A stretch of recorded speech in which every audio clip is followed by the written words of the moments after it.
Greg Waddell of Sleepers Media. Oh my God, I couldn't have butchered that any harder. Do you know what? We're going to keep all this in. Greg Waddell of Sleepers Media. Nailed it. He joins the show to talk about Saturday's game between our Spartans and his Wolverines. Let's go. You are Locked On Spartans, your daily podcast on the Michigan State Spartans, part of the Locked On Podcast Network, your team every day.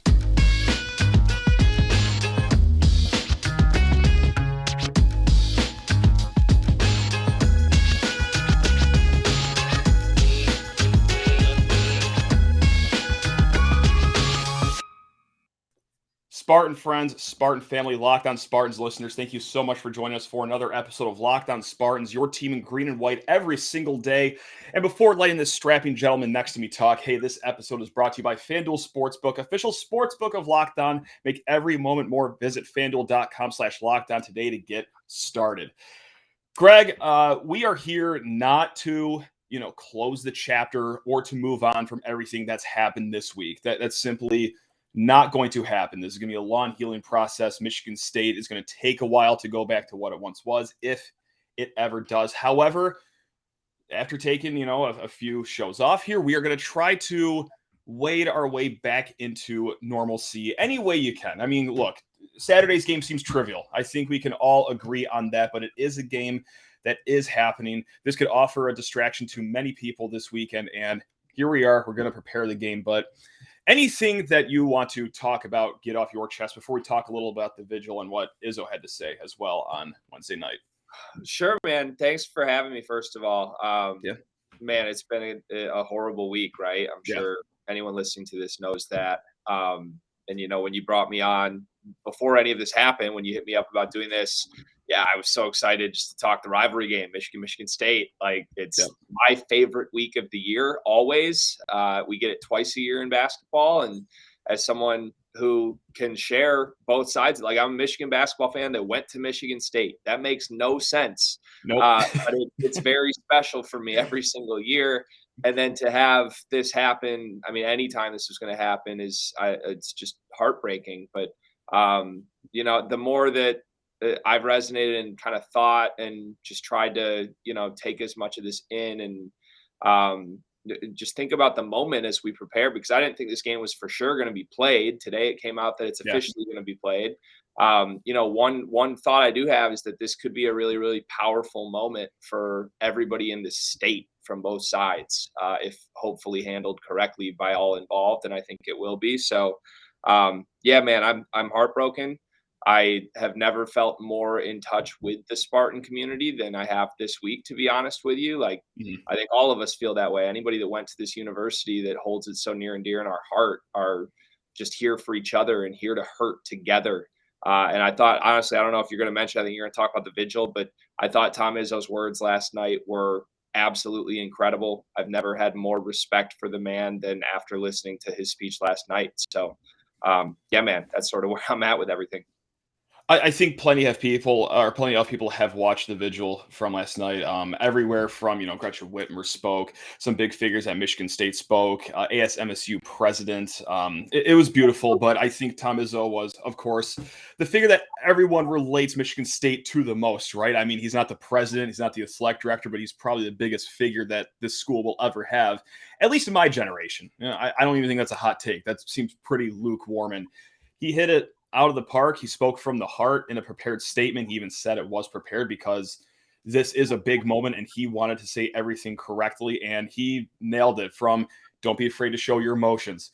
Okay, Laura knows that we've had no issue doing that on this show, and many other places as well. Reach out to other Spartans, and that kind of connects to what you talk to, is just how big of a community this is. And it's a horrible event. To say that, you could take any light from this sounds foolish, and it probably is. But if you can take any silver lining from it, it is that you're seeing how big the Spartan community really is. And it's not just big in numbers, big in alumni base, but big in care for each other, love for each other, even for people like you that root for Michigan. That's right. You over there, Greg. That's right. We're showing love to you, my man. So, but yeah, it was unbelievable. And it sounds so corny maybe to people inside and outside the Michigan State family and fandom, but hearing Gretchen Whitmer or hearing the ASMSU president, I believe their name is Joe Kovac, say "Go Green" and hear the thousands of people respond "Go White" sends chills down your spine and almost brings a tear to your eye, because that's not just a chant that you say at sporting events anymore. That is almost a rally cry for togetherness in the MSU community. So it was everything that Izzo said. It was everything that you said. And it's a lot that we're feeling right now, just the togetherness that is this Michigan State community. And of course, can never talk about it without anyone. I just cannot feel sorry enough for everyone that was physically there, whether it's on campus, in buildings, the families of these kids as well. So it's just so tough to even put words to it. But hey, everyone at the Vigil tried their best last night, and a lot did outstanding work. So that's where I'm going to leave it at, unless you have any final thoughts on this. I'm sure we'll have final thoughts for the next weeks or months, but for this show episode's sake, any final thoughts? Yeah, I would just say, I mean, I think your words are spot on. I felt this, even, and maybe it's because I play both sides of it, but I felt even it goes beyond the Spartan community in the last few days. Like, and that's why I think there's a chance for a really special moment in Ann Arbor this weekend. It's like I've heard people say that have been through this before, like you've kind of rolled your eyes when people that are totally away from the community come in and adopt the slogan or whatever, #strong, whatever the community. Sure. Does that really mean anything? It does mean something. As stupid as that sounds, like we're going through this now and we aren't the first and we won't be the last, sadly, with where we are in this country. But man, for people like we as human people are so divided in so many different ways, including in sports. Like sports is the most meaningless way we are divided to 2023, right? But at the same time, like all of us have looked at opposing fan bases from our rivals and been like, we hate them, or let's say bad things about it. And now, in this moment where we are going to have a rivalry week, I just really, I believe strongly with my heart and soul that this is going to be a really good, positive, much needed moment for every single resident in the state of Michigan this week. And I really, really hope that everybody involved takes it that way. And I think they will. I think so. It has been overwhelming support, not just from Michigan State side, obviously, but from the Michigan side as well. And it's safe to say it goes beyond the rivalry, right? I mean, they had over 1,000 at their Vigil as well. There's been a lot of green and white, go green insignia on their campus as well. There's a movement, I believe, I'm not sure how much traction it's getting. It could be a lot, could be a little, of, their fans to wear green at Saturday's game. And it's just crazy to see that this is where the rivalry is right now. It's not going to last long. I mean, of course not. But like compared to where it was this fall after everything happened after the football game, like that was probably the peak toxicity of this rivalry. But at the end of the day, it is meaningless sports, right? So, I mean, and ironically enough, through sports on Saturday, we're going to see another great moment of unification potentially between the two fan bases that, Greg, quite often don't like each other. Yeah, I mean, I don't think we're breaking news here, but and sorry, I might be part of the issue, but oh well, that's not this week though. Not this week. We're all playing nice this week. So we're playing nice in our little sandbox here. Are you now? Of course, hard question to answer, and you could punt on this one too. But are you surprised at all that the game's happening on Saturday, or was this kind of like, yeah, that sounds about right when the statement came out on Thursday afternoon? I'm a little bit surprised, to be honest with you. I mean, I hate that my brain even turned to this in the first 24 hours after it happening. But, you look at the schedule, like Michigan as a basketball program needs this game to be played. I'm sure they were going to do everything in their power to play the game. I believe they are honoring their 2012, 2013 team with Trey Burke and Nick Stauskas. John Beilein will be in the building. So, like, gotcha. They've kind of built this up, whether or not their season was on the line. Like this was the game of the season for them. And then obviously that happens. I think, I don't know if it's basketball specific, or I don't know what Tom Izzo would say about it, to be honest, but from the Michigan State student side of me in this, I would have loved to not play this game, to be honest. I mean, gotcha.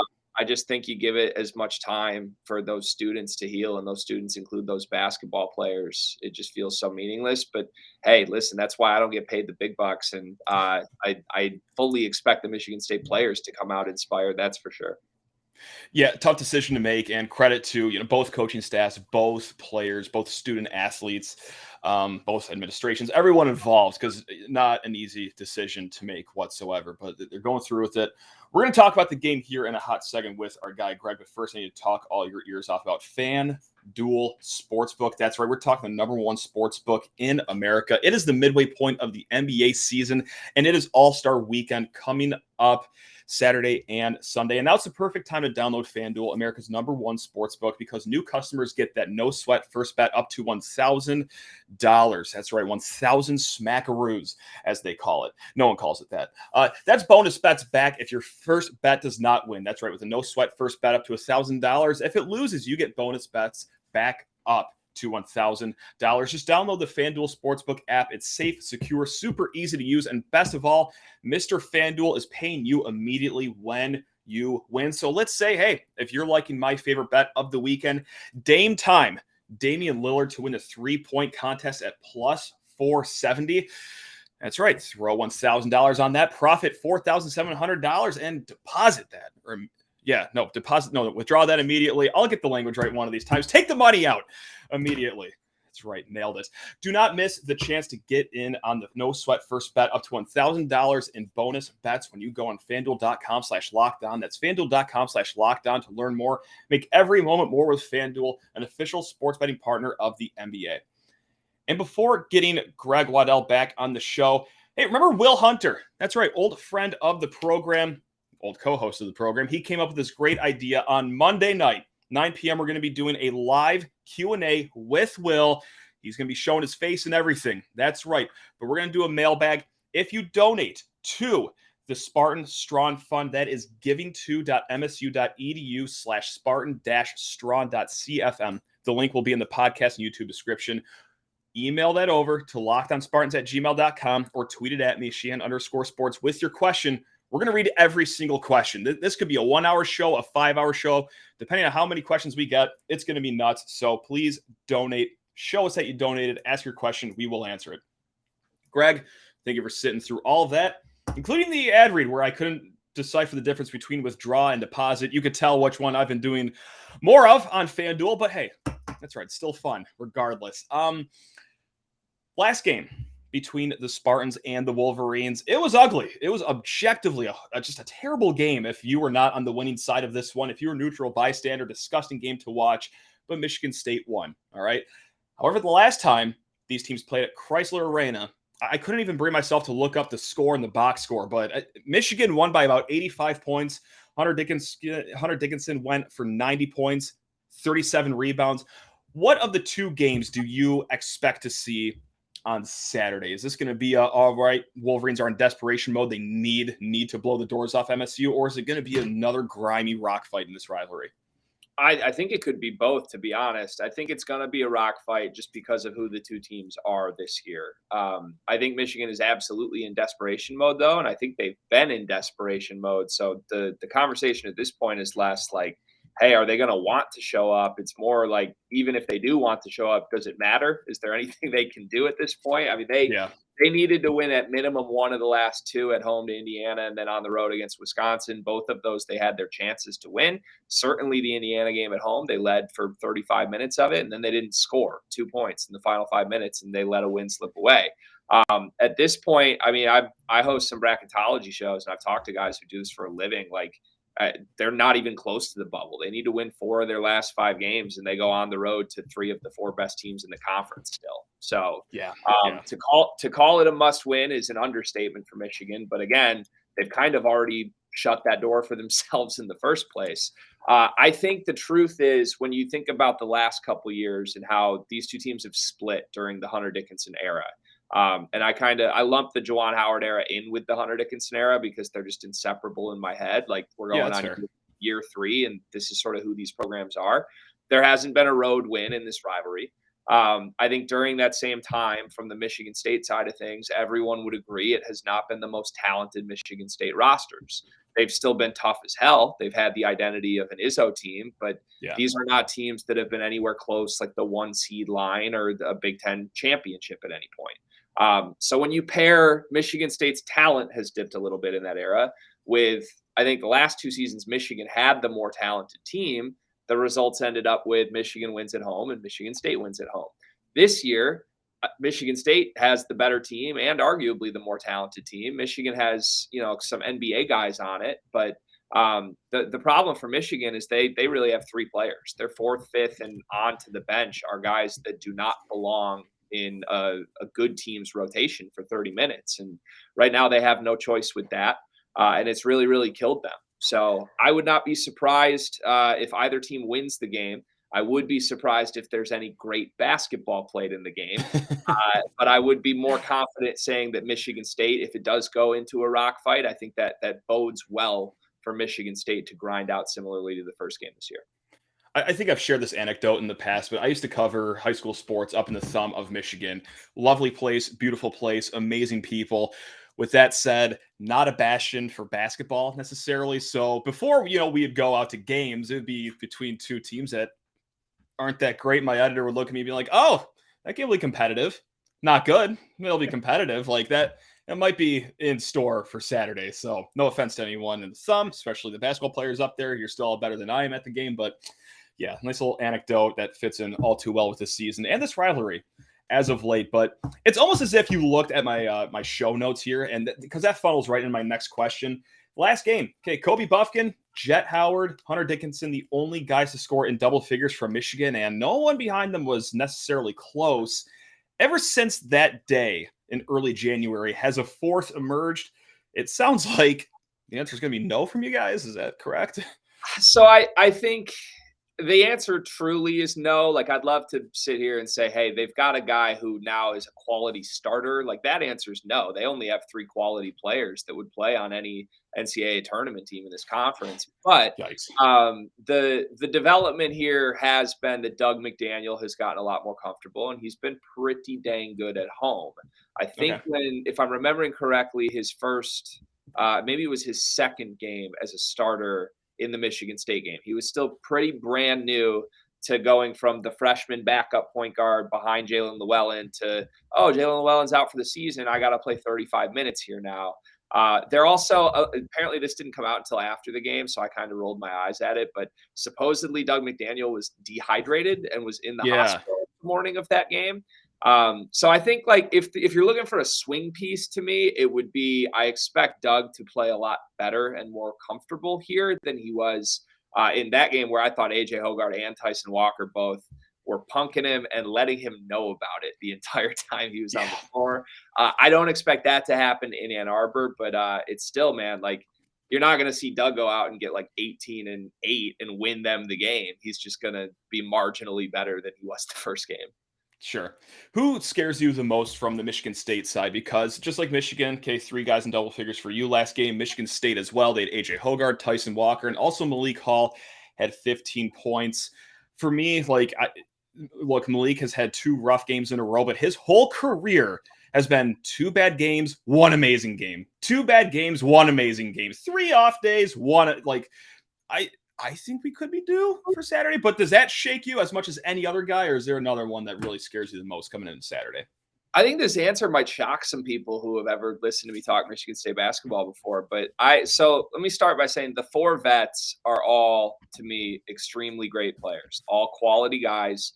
I don't think there's any team in the country, honestly, that has 4 veteran guys who can win a game in 4 different ways as consistently as Michigan State does. And that's what makes them dangerous when we get to the NCAA tournament this year.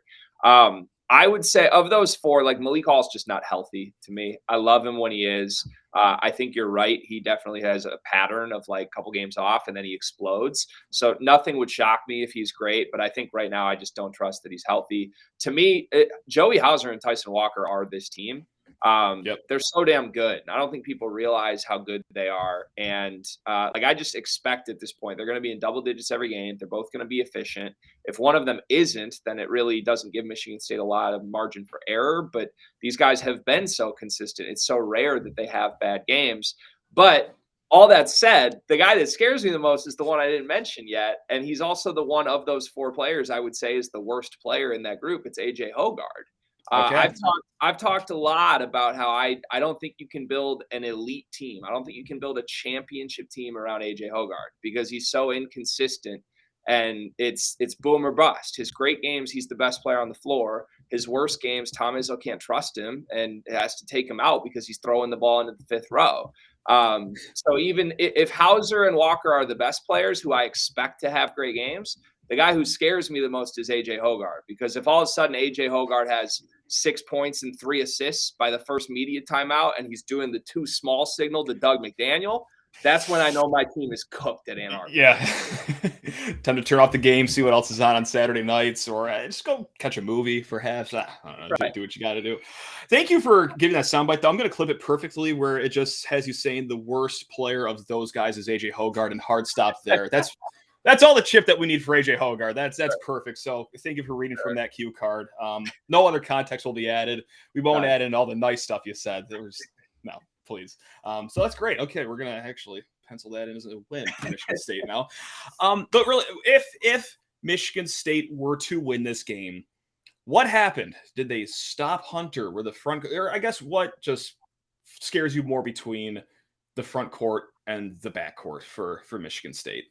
I think they contain Hunter. Like I will say, I still like, if there's one guy who's going to have a performance that single-handedly wins the game, it's Hunter Dickinson. Yeah. And Hunter has not done that much lately. I've criticized him loudly recently, especially I don't know how much you want to get into the off-court stuff, but like this whole. I would love to actually. So yeah, take it away.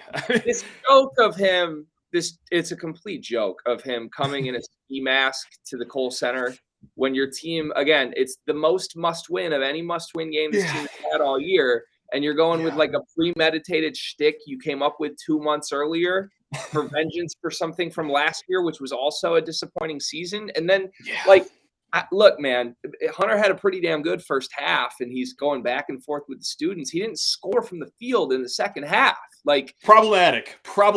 Yeah.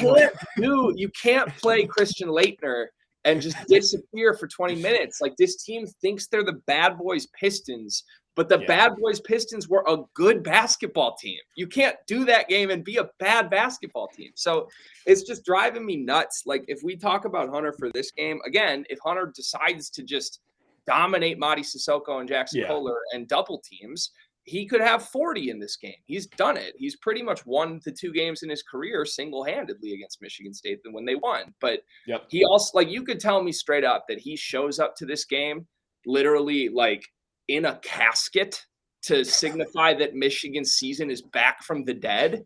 And everyone's just like, dude, that's the most distasteful thing ever. What are you doing? Like, would not be good. Nothing is off the table for Hunter Dickinson going into this game. And that's what scares me most as a Michigan fan. Is like, I don't think the dude's even taking this moment or from the basketball sense even seriously right now. Like, I think everybody else in this team knows they're cooked. Hunter somehow is unaware of that fact and is just ready to play his role off the court more than he is on the court. It is fascinating. Like, it almost just seems like it's detachment from reality. And like, that might sound very mean and very blunt, but look, the ski mask thing, walking into Kohl Center with the ski mask would be, and I hate to say this, objectively amazing. It would go so hard if Michigan was like a top 20 team, had the ball rolling. If he was like this National Player of the Year candidate, even those ardent State fan would have to be like, oh, that's really effing dope. But that's not happening. You are on life support of the season, and we're not going to score a field goal in the second half. Like, if you're going to do this, you have to back it up, or at least know where you are in the season. But okay, here we are.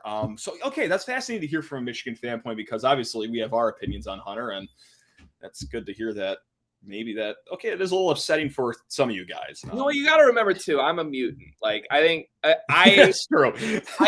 a Michigan basketball fan through and through, but like, even I am, like, Michigan fans yell at me for my thoughts and opinions on Hunter, but like, okay, I don't understand this guy at all. And it's put a sour taste in my mouth when watching him. Cause like he went from 2 years ago, I'm like, I've never seen a big man this good. That includes Mo Wagner. That includes the 2 weeks of Mitch McGary where he was done. I've never seen a big man that talented. And then he just hasn't really improved in leadership, in teammate stuff, like nothing has gotten better.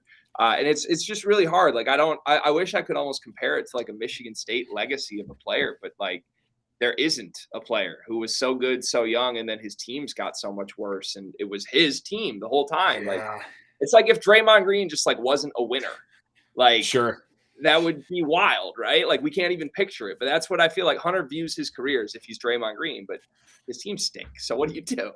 It's kind of I don't know. Just keep up the old podcast, the ski mask, everything like that. I don't know.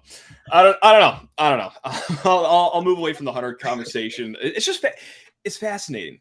I'm legitimately not like angry about anything. I mean, it is just like it's like watching performance art from afar. Yeah. It's like, wow, interesting. Okay. You mentioned earlier that John Beilein, Trey Burke, Nick Stauskas will be in attendance, amongst other guys, on Saturday to honor the team back in the day for you guys. Greg, if you could add one of those three that I just named, or a surprise fourth person if you want to pick from the rest of the team, who would you add to this year's Michigan team? Or just for Saturday? Yeah, just for Saturday's game. You get just Saturday's game between these three guys. Are you swapping out the head coaches? Are you getting a point guard on the court finally? Or are you going to get a guy that can hit a three-pointer in the last 5 minutes of a game when you guys need it? It's a fun question. I almost want to go the creative answer and say John Beilein, just because I would love to. Like, I think if John Beilein was coaching this team, they're a dang good basketball team. And I'll leave it at that. We don't need to dive into that. But the only answer, like if my goal is just to beat Michigan State, you throw Trey Burke on this team. And you let Trey Burke be Trey Burke. And he's probably just taking A.J. Hogarth's lunch money for 40 minutes. And realistically, like this Michigan team too, like I said with Doug, they need a point guard. Like if you solved one of the two positions they don't have right now, I don't think anybody's upset with the way Kobe Buffkin or even Hunter or Jett Howard have played this season. Those three, two of those guys are going to be in the NBA. One of them's a top 10 scorer in program history. And the team's still not even on the bubble because they just need a point guard so badly. So Trey Burke. All right. Yeah, that seems a little easy. Mitch McGary having like two twin tall trees in the post to absolutely annihilate Michigan State doesn't stir it for you. That's not doing it for you. A combined 70 points.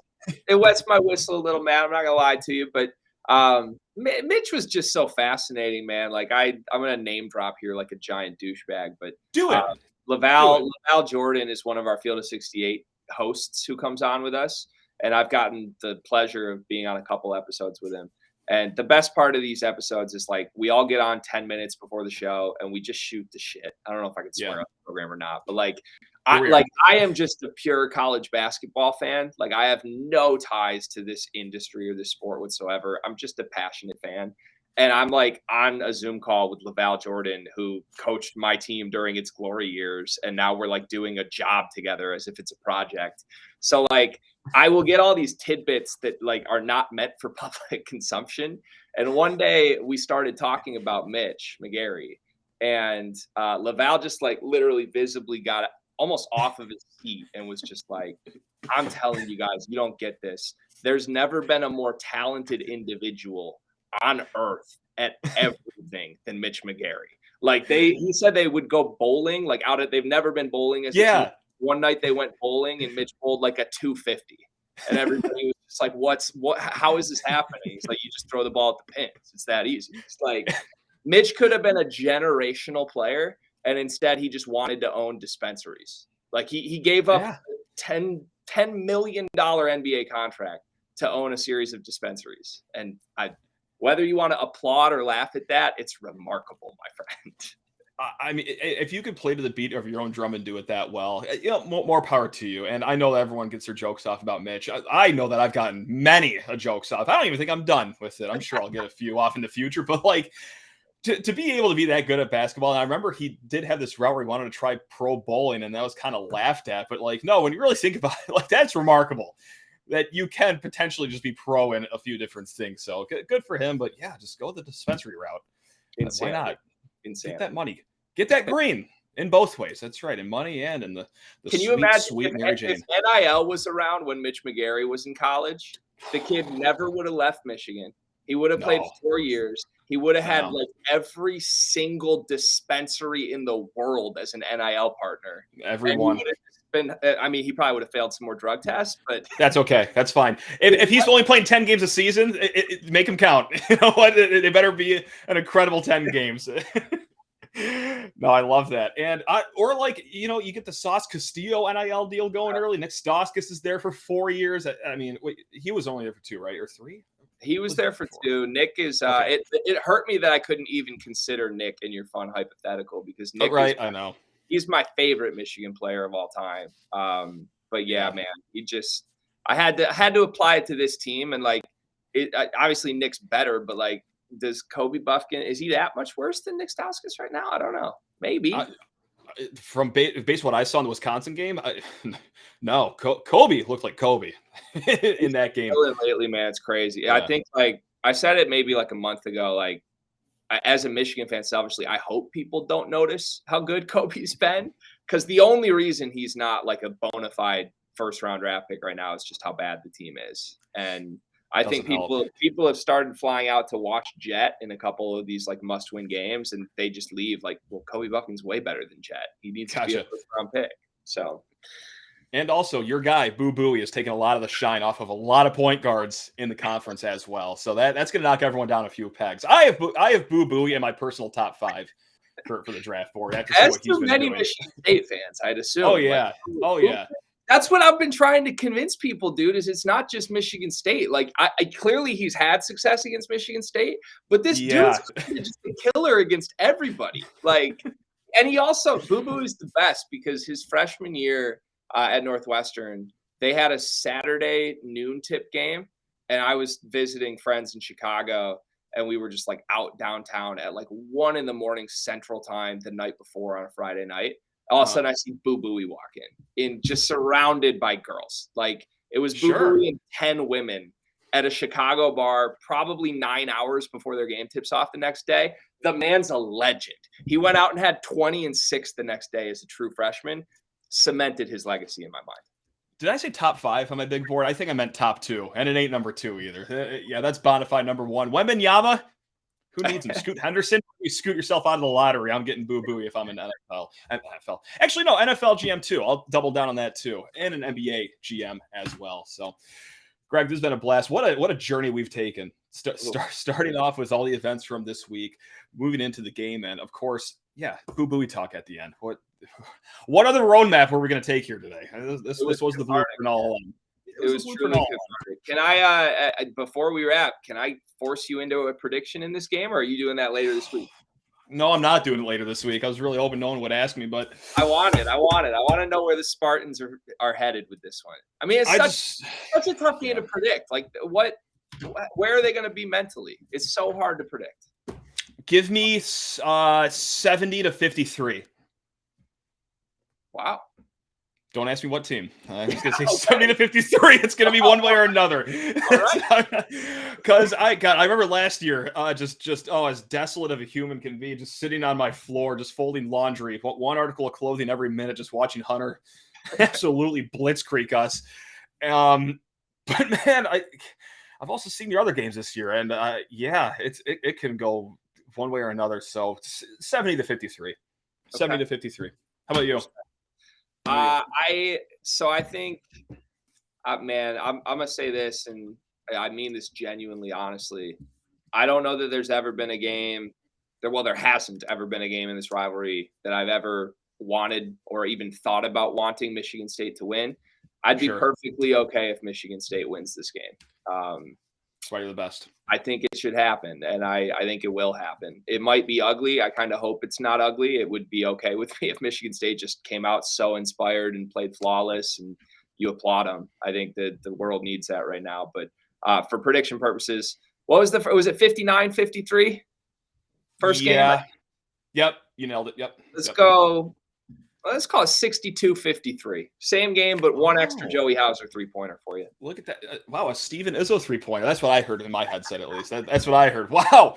Oh, God. Could you think of a better cherry on top of an emotional win? It's going to be emotional regardless of what happens on Saturday, but yeah, a win might make the most hardened people shed a few tears on Saturday if it goes down. But, hey, regardless, sports are back. It's Saturday. The healing process continues, though, and still will continue. Greg, cannot thank you enough, not just for your game breakdown, for everything that we talked about in the first segment. Obviously, went to Michigan State, grew up around there, so great to hear from you. And it's also been great to hear from Spartans all over, whether it's on Twitter, email, in person, text message. This goes for listeners, non-listeners. Love every single one of you, Spartan Nation. You guys are the best. And yes, I'm including Greg, who's a Michigan fan.